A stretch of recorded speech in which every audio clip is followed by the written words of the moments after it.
Hey guys, welcome to the Digimorphosis channel, and today we're going to talk about the H2R Nova 18650 rechargeable LED headlamp. It's a little bit of a mouthful.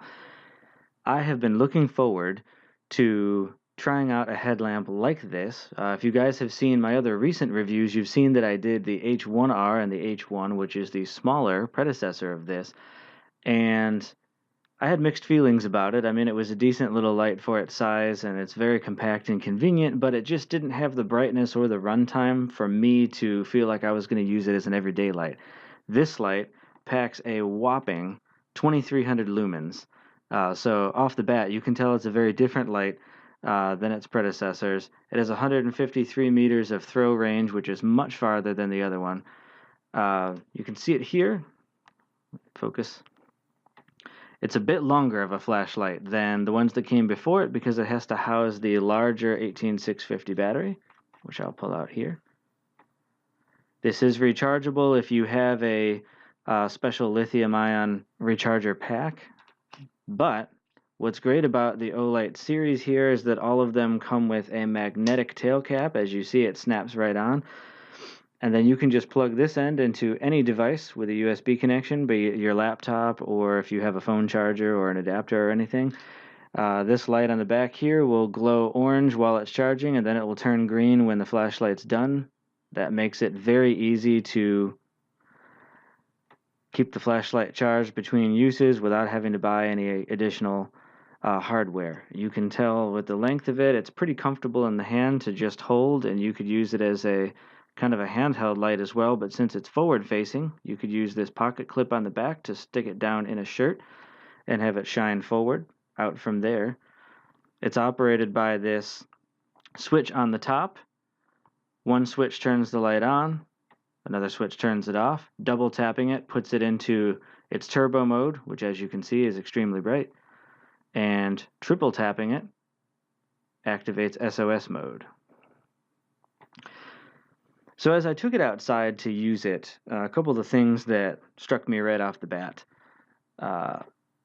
Versus the smaller version of this, the H1R, I had found the low mode was really just not bright enough to use for much other than maybe indoors, poking around under a desk, or I guess if you were under a car working or something, it might be useful for that. But in this light, the low mode is actually quite ample for going for an evening walk, walking around, and it doesn't really come through on the viewfinder very well, but it does have pretty decent range to it. I would say you could get about 15 or 20 feet, even on the low mode, fairly well. The medium mode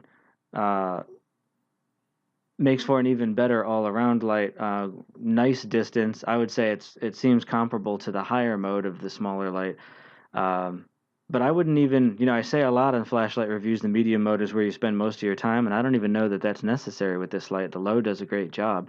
But when you switch into the high mode, you really get an impressive amount of throw range for a light that, doesn't have a bezel that seems to be designed for that. It's a very diffuse-looking pattern on the front.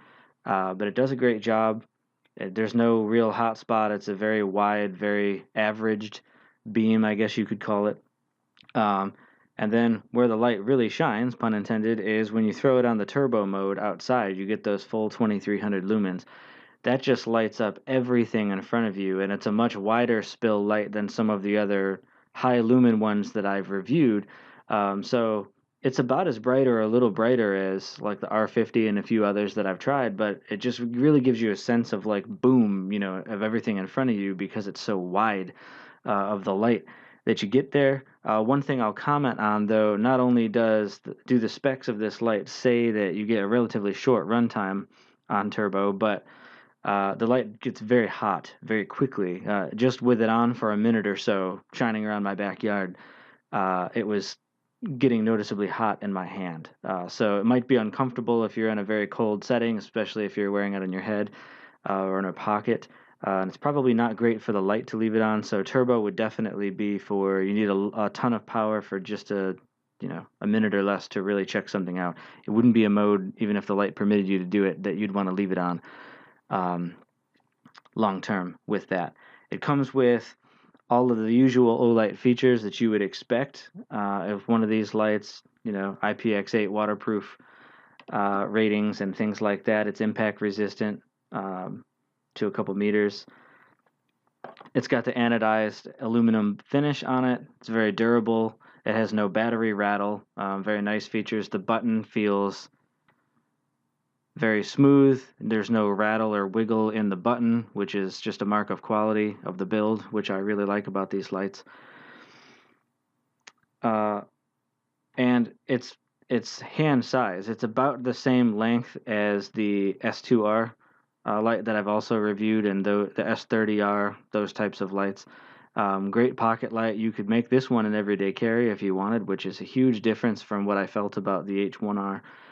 Just very impressed with this light. There's no mixed feelings on this one. I was very surprised by the amount of the volume of light that it could put out on its higher modes and even on the low modes. It's a pretty good all-around light, and I love the specialty front-facing bezel on this and the types of applications that allows you to use it for, unlike your standard type of flashlight. When I'm under the car doing oil changes or things like that, it's actually nice to be able to have some light while you're doing things without having to hold the light in your hand. So it is useful for those types of things.